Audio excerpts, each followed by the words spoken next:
So, Dad, the reason I wanted to bring you here is we actually did a couple of videos, and you know, when clients come from out of town, I always bring them for poutine. And I had a couple of clients, or not clients, but I had a couple of people from the US ask me on LinkedIn what poutine was, or poutine. So I said, you know what, let's make a little video about poutine. And then I remembered that you used to work here.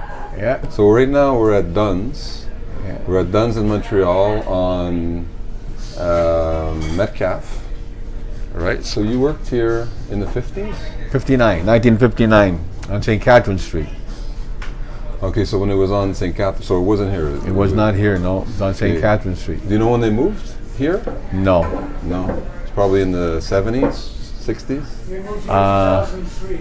2003, okay. Okay, so now So I thought it was the 70s. I worked in 1959, but Yeah. Right here. on St. Catherine, yeah. Yeah, you worked for Mr. Dunn. You worked directly for Mr. Dunn, right? Yeah, upstairs, in the Yeah. nightclub upstairs. Yeah, the second floor. Yeah. That was my favorite place in the 70s and 80s. Yeah? The bars closed. We used to all go to the second floor at Dunn's, drink our cognacs until 6 in the morning in the coffee cups. Oh, You were in the dining room. No, the dining room is in the bottom. And then the nightclub was at the other, was a few steps up. Okay, all right. Yeah, So this is that's where I worked, in the third nightclub. floor, okay. Yeah, for 3 years, So Dunn's restaurant was on the main floor. main floor. Then on the second floor was the There nightclub? was a steak, they had like a steakhouse on the second floor. Okay, but what was on the main floor? Like smoked meat? The main floor was what you have here. Okay, so smoked Smoked meat, meat. poutine. Yeah, there was No, no they didn't poutine have in those poutine days. back then, No, okay. no poutine then. No. Poutine, I think, started in the 80s. But in 1959, they had a steakhouse upstairs. Well, mostly steak, but you could order a sandwich if you wanted Okay, to. so the main floor was Dunn's, like smoked meat and hot dogs and things like that. And then the second floor was a steakhouse, more formal. Right. And then the third floor was a No, nightclub? no. On the same floor, just a few steps up, there was a big room that they made a nightclub. And on the third floor, you had a German Papa band. A German Papa band. those Is that what they're actually called? No, but that's Yeah, the what they German were. band, yeah. Like the horns And the- on the other side, on the third floor, there was a jazz club where Charlie Biddles used to be. Biddles, Charlie Biddles ribs. Yeah. He used to. They had that there for a while. Oh, his rib place was open in the 50s? No. In the 60s? No. He was a bass player. he He was was- a jazz bass player. Oh, he was performing in the club, and he would later go on I to... think he owned the club on the third floor. If I'm not mistaken, I think he owned it. So what were you doing in the nightclub for I those was 3 years? the maitre d' at the nightclub. I would receive the people and make sure everybody got served and bring everybody to the tables. We had 2 shows a night sometimes. Live shows? Live shows, yes. Every nightclub in Montreal, almost every nightclub in Montreal had live shows in those days. Okay, so live music. Live music and shows. Okay, and We shows. just have 2 shows a night. 2 like burlesque Like, style vaudeville shows. Oh, really? So Dunn's used to have a burlesque style? Well, not burlesque, the vaudeville shows. Vaudeville, okay. Vaudeville. It was they used to have the shows. And what were you were the bouncer, the doorman? No, you just Is that where you met my mom? no. Okay. Anyway, no, I was the My host. I mom, would your receive wife. the people and all that. Okay. We didn't have a rough crowd. It was nice people, so we really didn't Okay. have any use for bouncers or anything like that. Okay, so the people would come to the door, you would bring them to the table. Exactly. And they would make slip sure you they a would buck. get. They would Okay. give you a tip for sitting them at the table. Yeah, Oh, that's nice. that's how it worked. So do you recognize any of the Well, Meyer the Dunn, of pictures? course. Meyer Dunn. Yeah, I didn't look at the other pictures, but I recognized him. Yeah. Okay. So what do you think of this Putin? I don't know. Craze. We didn't have it in those days. I don't know. Okay. So you're gonna have one with me or what? We're gonna order? No, you don't have to. You don't have to. I want I'm having a Putin I no want a matter medium. what. I want a medium smoked meat. I don't know if Okay, you know yeah, what medium that's- is. But this place is really Montreal was before Poutine, because now everyone, you know, from the U.S. and other parts of the world, when they come to Montreal or Quebec, it's Poutine.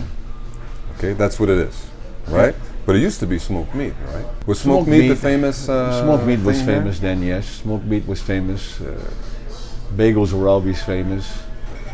Montreal bagels. Yeah, no, but I mean So- the bagels in at Dunn's or at Oh, at Dunn's. Okay. Dunn's. The bagels were famous. Cheesecake was always famous. Okay. Yeah, that's And, true. Montreal smoked meat, Montreal cheesecake, Yeah, bagels. yeah, and they used to have the steaks. There was quite a few steak houses, Okay. and we had a lot of conventions. There's conventions every week. Okay. From Monday to Thursday, it was full of people here on convention. That's when Montreal was the biggest city in Canada, right? Yeah, yes, I think so. Yeah, oh yeah, yes. It was way ahead of Toronto in those days. Mm-hmm. The conventions were all here. The big shows, you had big names used to come to the forum. The Civil Theatre used to have Tony Bennett, Al Martino. They'd come 3-4 times a year. You could see them for 75 cents. For 75 cents. Yes. That's like 75 bucks today, right? Well, probably. Maybe if I even look at more. the club roll, 14. Wait, yeah, you're looking at the club roll. How much was the club roll when you 55 worked cents. here? It was 55 cents for a club roll, and how much is a club roll now? $14. $14. Jeez. That's a big difference. But you also worked at some other nightclubs close, right? Close to, was it the Cozy Club, the Black Cozy Orchid? Club, the Black Orchid was done. The Black Orchid was here. It was upstairs from Dunn's. But it was called the Okay, Black so Orchid. the club that we're talking about was called the Black Orchid. The Black Orchid, yeah. Okay. And The the Cozy famous Club, Black Orchid yeah. that I've been hearing about all my life. Yeah, and Okay. the Cozy Club was owned by my brother. I worked for my brother. Was it in the same? That's where I met your mother. So you met my mother at the Cozy Club. Mm-hmm.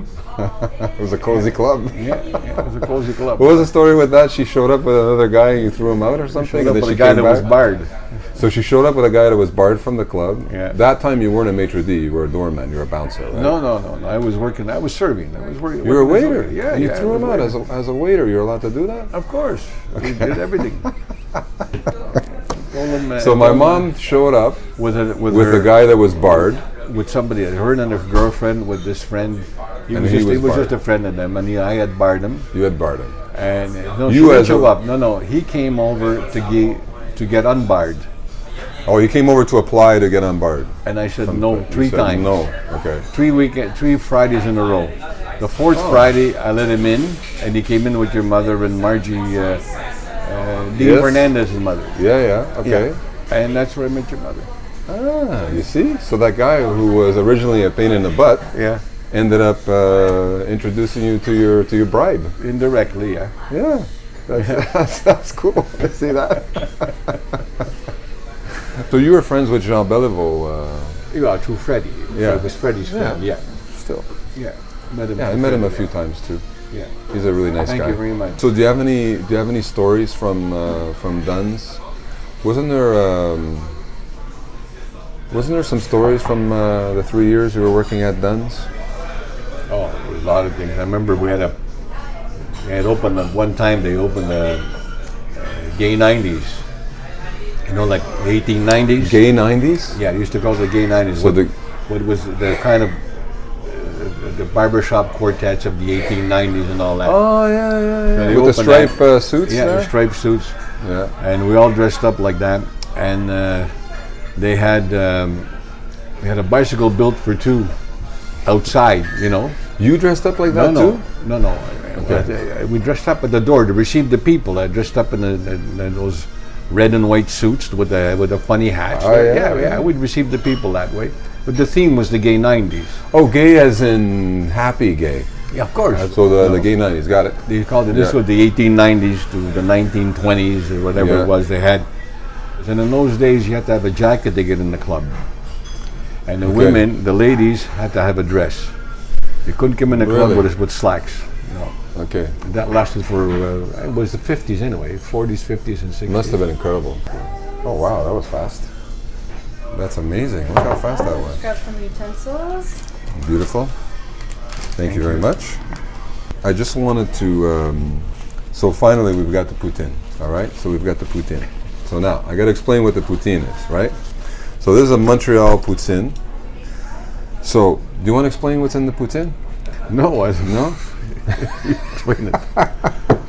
So we've got three main ingredients in the poutine. We've got beautiful French fries.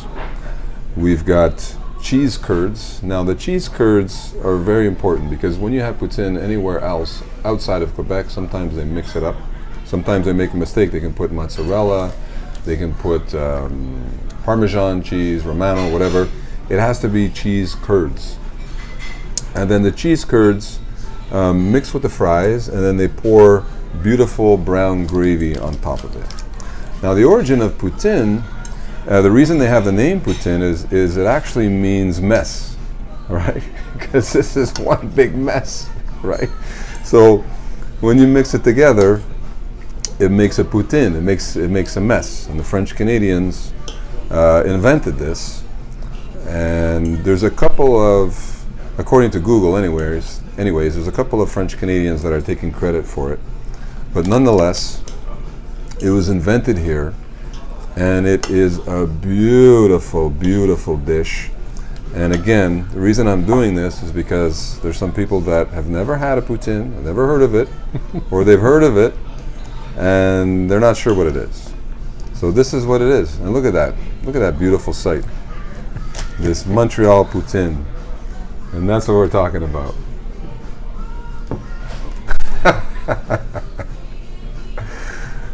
So let me ask you something. I know you spent most of your working life in sales. Yeah. Right? Yeah. So what's I could ask for the number one sales tip you would ever give somebody, but it could be more than one. It could be like 1, 2, 3. But what is a number one sales tip you would give? You would give me. Always make sure that you come through that honest. Be honest with the person. Be honest with the person. Tell them right off the bat, look, this is what it is.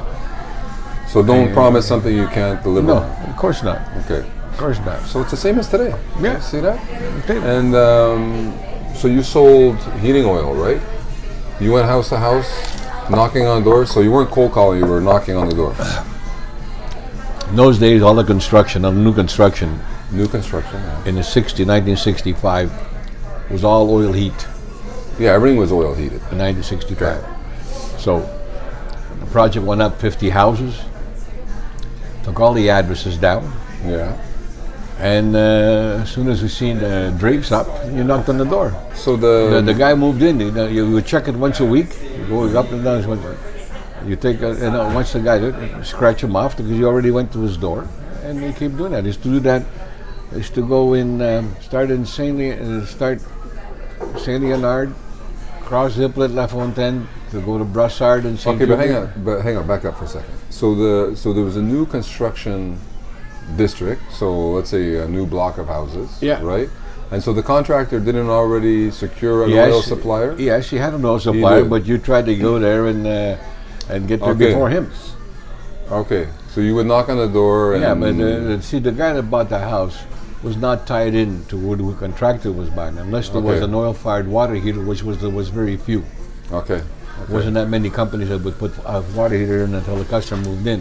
Mm-hmm. So if you got there when the guy just moved in and the guy that was supplying the contractor had not gone yet, well, you had a chance of getting him. A lot of guys says, well, you're the first guy. A lot of people would say, well, you're the first guy that came to my door. I'm going to take you. Oh, yeah? A lot of people had that attitude. And you were working for Esso, right? No. At that time? No, I was working for Fred, Richelieu Oil. Richelieu Oil. You never worked for Esso? Yes, I did. You were a sales manager with Esso. I did. I left Richelieu, went to work for Esso as a sales rep, as a commission rep, and from commission rep I became sales manager. Okay. And then the same from thing there, was heating oil, right? Heating oil, and from there we started my own heating oil company with partners. Okay. And then we sold after 3 years because the oil companies had raised the price during the winter without raising the market. Okay. So you couldn't raise your customer, and you were stuck to buy from them. Mm-hmm. Okay, so basically, so they ate up your your supplier, your supplier was your competitor. Okay. So I got out of that. Okay. And I went into selling houses, sold houses in Delsey. Okay. So your number one, so far we have number one sales advice: be honest, right, and never promise something you can't deliver. And follow up. Okay, so number 2 is follow up. Always follow up. Make So sure your number 2 sales advice, or your top 3, whatever, follow up. Yeah, you got to follow up. You got to make sure. Didn't they call you Mr. Follow-Up? Mr. Follow-Up. That was your Adesso. nickname, right? Adesso, they call him Mr. Follow-Up. Follow-Up. I always follow something up. Okay. If you've told the guy the oil, and the guy says, okay, listen, send your man here to clean the furnace on such a date. Yeah. Well, I'd make sure that the day before I'd call the service guy. Okay. And the same day, call him to see if he went. Okay, And good. call the customer, see if he was happy. Oh, yeah. Yeah. Well, That's cool. that's what sales is all about. You can't just sell and walk away. You got to, you know. So now it's a little bit easier because they have email, they have text Yeah, message, well, but you actually picked up the phone. Yeah. Now there's nothing. Dial. No. I used to dial. Used to make 45 calls in an hour. 45 phone calls in an hour. Yeah. Calling people that bought houses. I'd find out. I had ways of finding out, getting leads, Yeah. and would phone the people. Where did you get your leads from? Real estate. Real estate agents. Yeah. Real You estate would give agent them will a sell the little, house. We'd give them a commission. Yeah. Okay. If we succeeded with the name, guy gave it 10 names, and succeeded with 3, you give him a commission on the 3. Okay, nice. So you have to go find the lead first before finding what I used to do. With the big companies, it was different. They would give you a territory. They already had 20, 30,000 customers, so then you would get referrals plus movies. You didn't have to do that. Okay. I used to do it anyway when I was a rep because I was used to doing that. Most of the reps didn't. They just took what the office gave them and they went out with that. Yeah, They never yeah, made a yeah. cold call in their life. Okay. No, they never did. Cold calling is difficult. Yeah, well, that's what I did. It's not for everybody. Yeah, that's what I did. A lot of people are terrified about cold calling. I used to cold call all the time, knock on the door. Say the guy put the drapes up, just moved in. As soon as you put the drapes up. Well, yeah, if you were there on a Tuesday and you went back the following Tuesday, okay, and there was drapes in that empty house, then you know the guy just moved in. Yeah. So I tell him, look, I came to give you a demonstration of your furnace. You should have got a referral. Maybe you should get a contact with the drape company. Say, hey, we're going to install drapes tomorrow. The guy could have had his own drapes. Yeah, okay, that's true. A lot of people Could put have their bought his own. own. No, but I just tell the guy, we came over to give you a demonstration of the furnace. So, no. Okay. So we showed him where to put the oil in, showed him where to take the air filters out.